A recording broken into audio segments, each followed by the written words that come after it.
xây dựng nhà mới hướng Đông Bắc trong năm 2024 Giáp Thìn. Thì Đông Bắc là gồm có 3 sơn là Sửu, Cấn, Dần, tức là cái ngôi nhà nằm trong cái độ số là từ 22,5 đến 67,5 độ, thì chúng ta hoàn toàn có thể xây dựng được trong năm 2024 Giáp Thìn. à, chúng ta nên lựa chọn vào cái thời điểm là tháng 3, tháng 6, tháng 9 hoặc là tháng 10, tức là vào cái tháng Thìn, tháng Mùi, tháng Tuất hay là tháng Hợi, thì là chúng ta khởi công động thổ, xây dựng nhà mới cái hướng Đông Bắc thì nó rất là thuận lợi. à,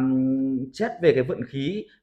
cái hướng Đông Bắc trong năm 2024 Giáp Thìn thì đây là một cái hướng nó không được vượng khí, nó chỉ ở mức là trung bình thôi. Nhưng chúng ta có thể hoàn toàn làm được, bởi vì nếu chúng ta chọn để đến năm 2025 Ất Tỵ tuy rằng là vượng long, nhưng cái năm đó thì ngũ hoàng nó đang hướng nên là nó cũng bán cát bán hung như cái năm 2024 mà thôi.